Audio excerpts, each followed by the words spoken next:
What's up guys? Tara, samahan nyo na naman ako sa panibagong journey ko dito sa Israel. May papunta kami ngayon sa isa pinakamababang parte ng Israel, ang Dead Sea. Kaya guys, ito yung nag-iisip-isip ako habang nakaupo dito sa sasakyan.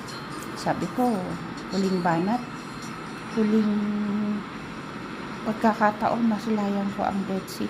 Kaya pasalamat pa rin ako. Humabol pa bago ako maisipan ng umuwi. Kaya ang dami-daming nasa isip ko rito.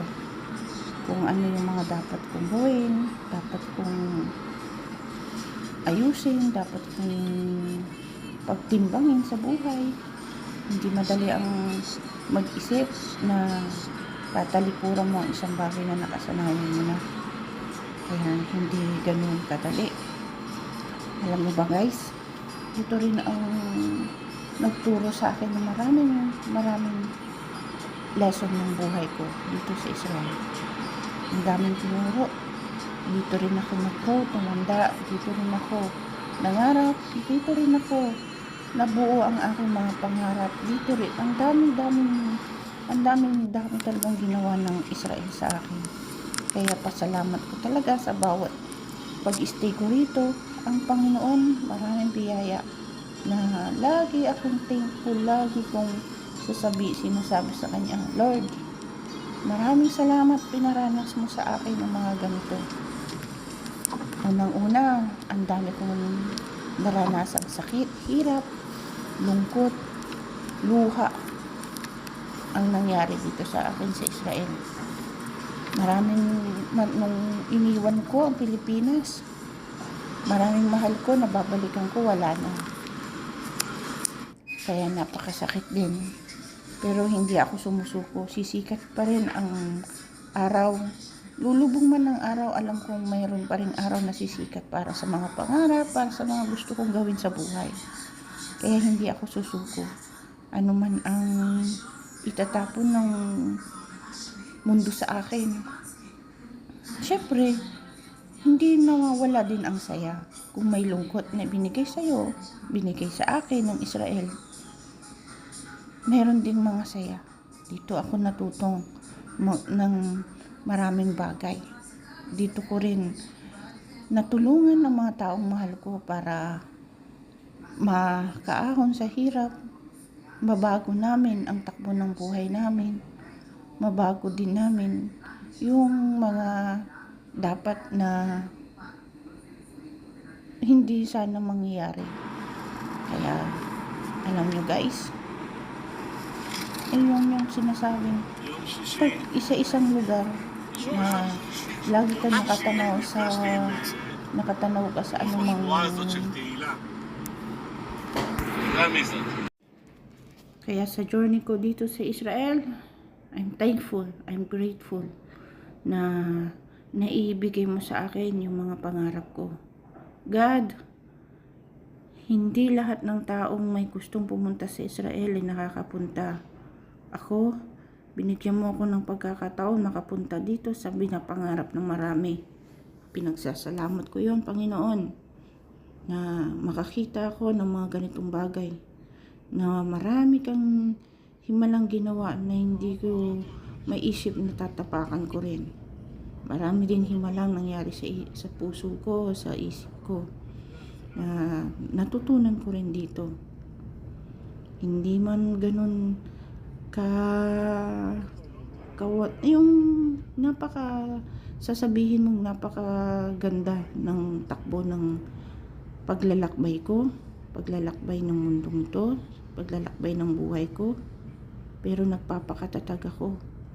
Nagpapakatatag na kahit papaano, nairaraos ko pa rin.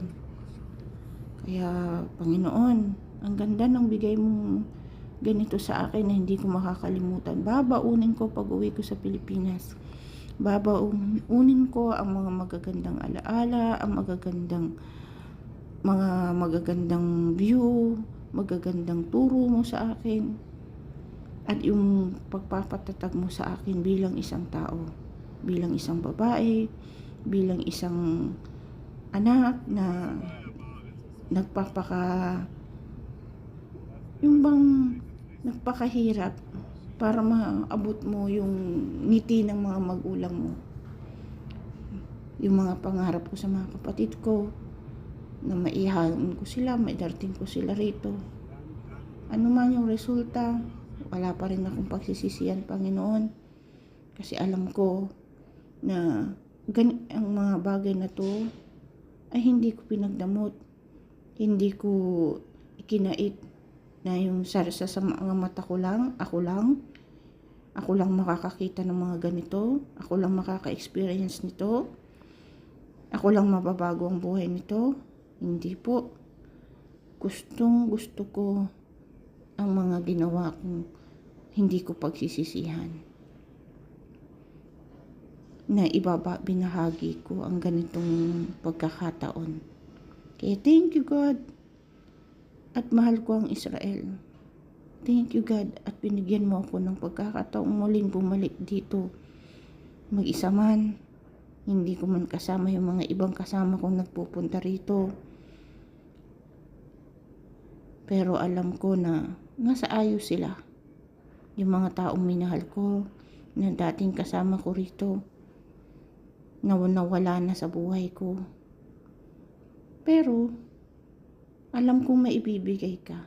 Maibibigay kang kapalit, maibibigay kang panibagong paglalakbay, panibagong journey na ibibigay mo sa isang Rowena Sullivan. Kaya laban lang, Rowena. Ang paglalakbay hindi natatapos sa Israel o sa anumang lugar. Magpatuloy tayo sa anumang laban, magpatuloy tayo sa anumang ibibigay hamon ng Panginoon. Kaya ang panibagong road trip ng isang Rowena ay hindi matatapos hanggat siya ay lumalaban. Sige lang, lumaban lang, mag-isa man, may kasama man, basta magpatuloy hanggat binibigyan ng Panginoon na magpatuloy. Hanggat binibigyan ni Lord ng lakas, tatag ng loob, at panibagong journey.